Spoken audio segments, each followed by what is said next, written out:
Sekarang si Gemoy itu udah kembali ke tabiat aslinya yang temperamen. Emosian, marah-marah, pokoknya jauh dari kata Gemoy. Selalu ada kekuatan besar entah dari mana, yang justru malah mendukung orang-orang lemah, tapi berada di pihak yang benar.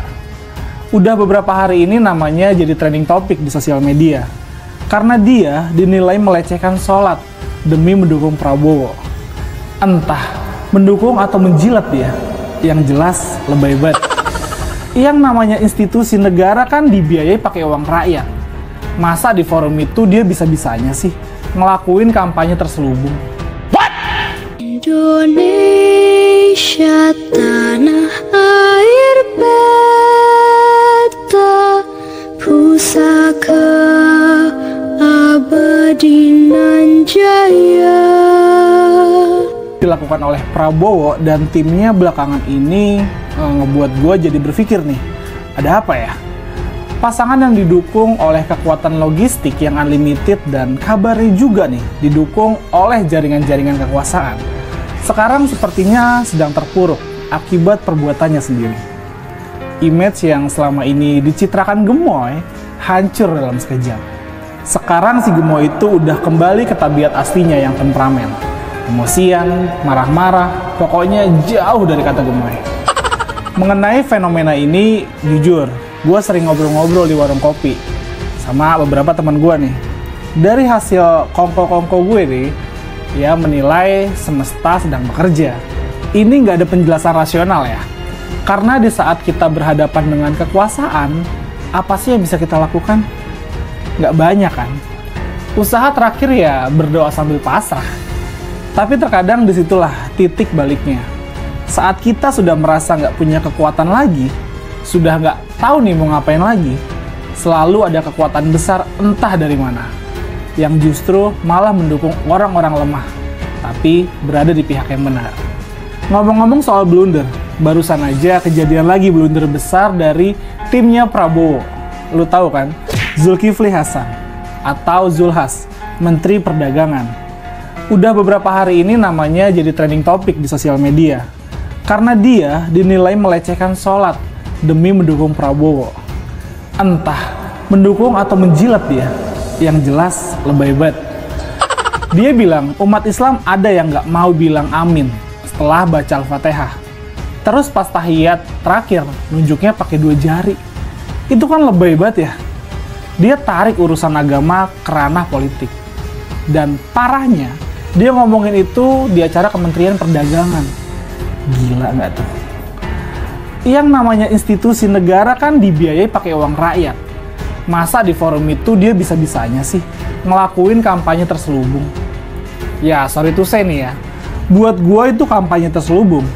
Dan kalau ditanya apakah dia bisa ngebuktiin omongannya itu, sampai sekarang nggak ada tuh videonya dia tunjukin buat buktiin kalau omongannya soal sholat dan tahiyat terakhir itu benar. Dan menurut gua, dia tuh ngada-ngada ya. Melihat fenomena blunder yang sering dilakukan oleh Prabowo dan timnya belakangan ini mencuat, jadi berpikir nih, ada apa ya pasangan yang didukung oleh kekuatan logistik yang limited dan kabarnya juga nih didukung oleh jaringan-jaringan kekuasaan. Sekarang sepertinya sedang terpuruk akibat perbuatannya sendiri.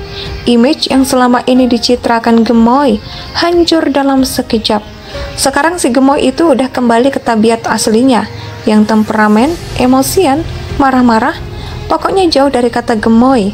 Mengenai fenomena ini jujur, saya sering ngobrol-ngobrol di warung kopi sama beberapa teman.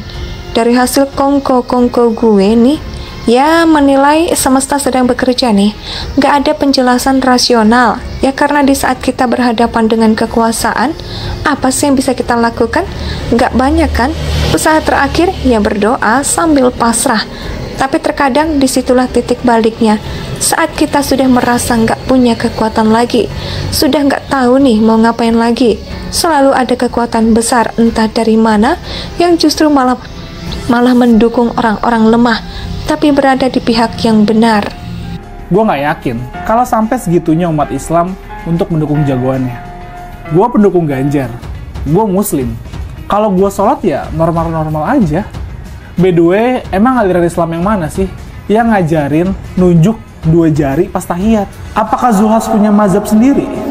Entahlah maunya apa. Tuh lihat nih statementnya. Kalau sholat maghrib baca Al-Fatihah waladolin. Ada yang diem sekarang Pak. Tahiyatul akhir kan gini. Sekarang banyak gini Pak. Kelihatan banget kalau jargon kampanye riang gembira yang dulu diteriakin kubu mereka cuma jargon omong kosong, nggak ada isinya sama sekali. Kelihatan juga nggak dijalanin oleh mereka. Dan apa yang dikatakan Zulhas ini sudah sangat menyakitkan bagi umat Islam. Ada yang mau laporin kali ini ke polisi. Tapi sih gua pesimis ya sama hasilnya. Contohnya aja waktu kemarin, Gibran dianggap melanggar aturan kampanye. Emang ada hukumannya ke Gibran? Cuma teguran aja kan? Ya, prediksi gue sih hal ini bakal sama ke Zulhas. Sebelum ini pada saat kampanye di Lombok, kalau nggak salah, dia pernah bilang tuh, kalau bansos mau dilanjutin ya pilih Prabowo Gibran. Kira-kira gitulah ya. Kalimatnya persis gue lupa, tapi gimana gue nggak tahu dah. Nah, pertanyaannya itu kan sangat membohongi rakyat ya. Seolah-olah bansos itu punya Prabowo. Padahal itu program pemerintah yang siapapun presidennya ya pasti dilanjutin lah. Mas Ganjar juga udah bilang kalau semua program Pak Jokowi akan dia lanjutkan dan disempurnakan. Tapi omongan Zulhas ini seolah-olah membuat kalau cuma Prabowo yang akan lanjutin bansos. Pak, Anda itu Jokowi dadakan. Jadi jangan ngaco lah. 2014 sama 2019, Anda dan Prabowo masih sekubu buat ngelawan Pak Jokowi. Kita-kita ini yang ngelawan kalian, Pak. Jadi jangan terlalu lebay lah. Ngaca dikit, Pak. Zulhas ini udah nunjukin kalau kekuasaan itu bisa melakukan apa saja. Saat ini dia berkuasa di Kementerian Perdagangan. Jadi, dia merasa bisa ngomong apa aja di acara kementerian. Dia melupakan etika menjadi seorang pejabat publik yang digaji oleh rakyat. Dia bukan hanya sudah menyakiti hati umat Islam, tapi merusak reputasi Presiden Jokowi. Ini bisa berdampak terhadap netralitas Presiden yang merupakan bosnya Zulhas. Kalau didiamkan, akan lagi muncul pertanyaan publik soal netralitas Presiden dalam Pilpres kali ini. Lalu, apakah dia akan kena tegur? Atau mungkin bakal direshuffle karena blunder? Dari ucapan Zulhas ini, memori gua soal Pilkada Jakarta tahun 2017 bangkit lagi nih. Pesta politik yang harusnya jadi sebuah pesta, malah jadi malapetaka politik. Gue cuma takut kalau setelah ini, suasana kembali horor seperti Pilkada Jakarta tahun 2017 ya. Ya, kita berdoa aja. Semoga nggak kejadian.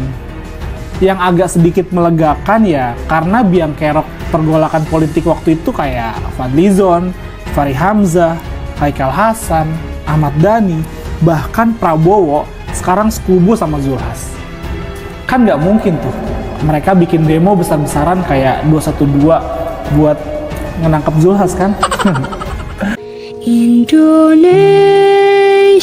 sejak dulu kala